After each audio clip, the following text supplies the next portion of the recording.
Think back to 1994.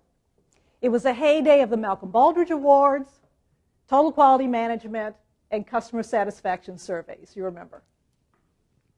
I had just hung out my shingle and was offering general consulting. I met the owner of a manufacturing plant. He wanted to know if I'd be willing to survey 111 of his hand-picked customers. Sure.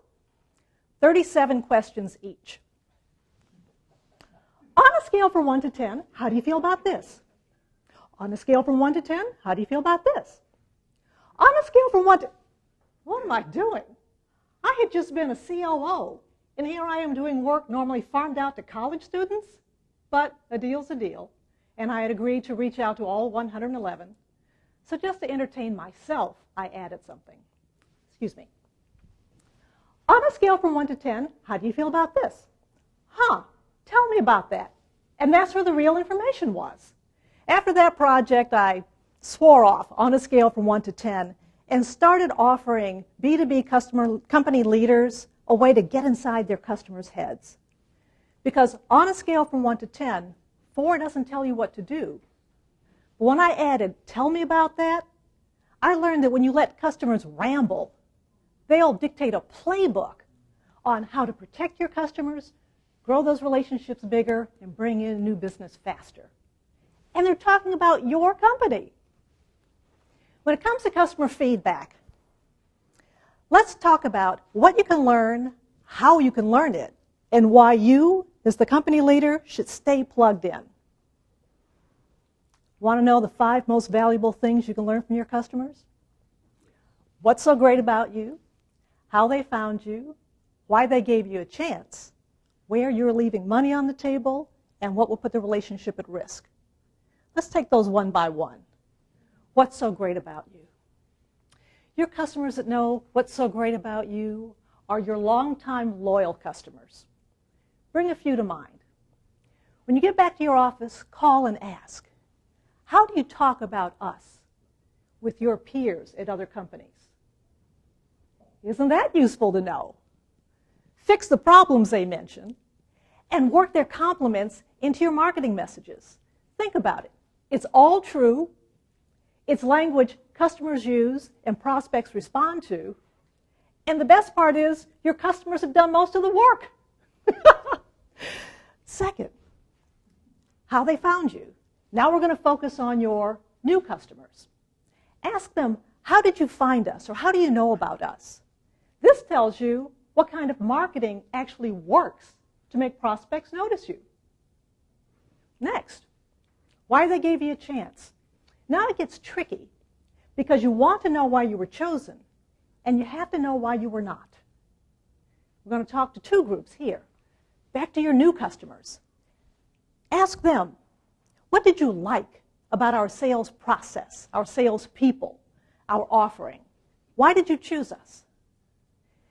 You need to know this because this is what you keep. These are your competitive advantages.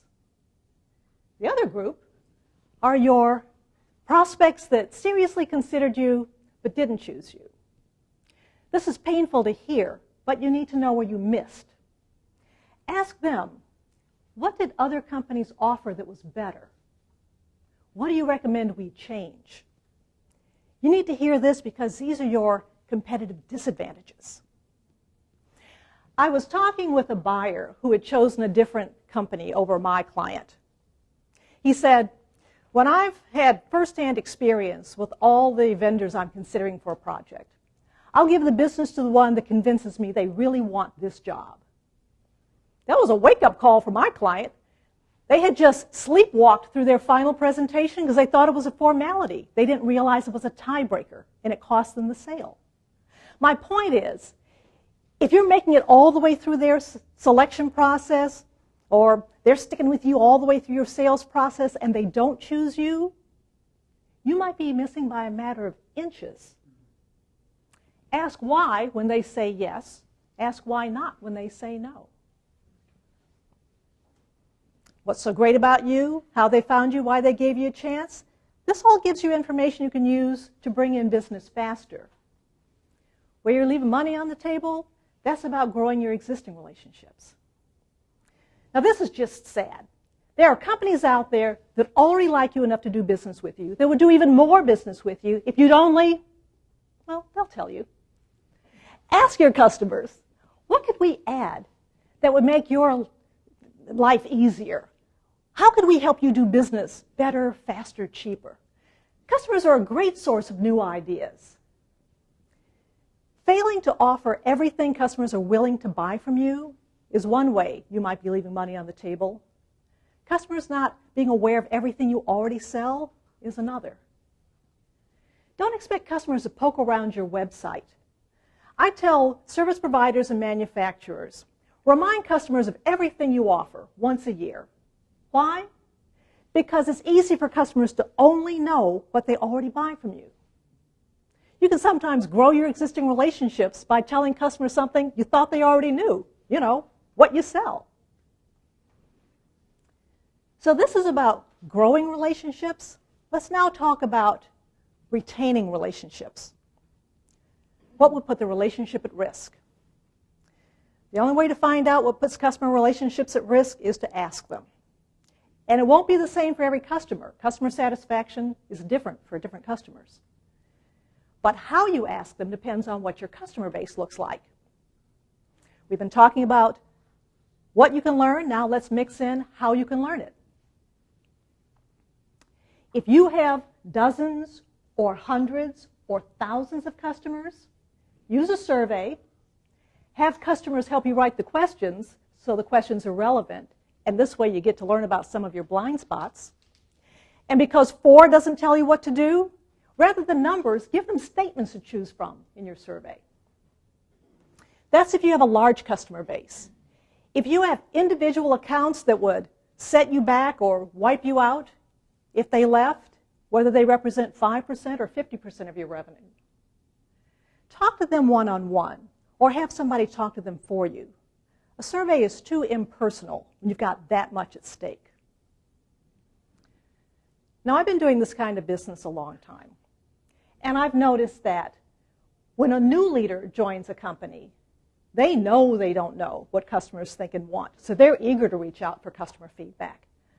But a lot of established leaders assume that either they do know what customers think and want, or that their people have the same concern about customer satisfaction as they do, and that they're doing the right thing. That's not always true.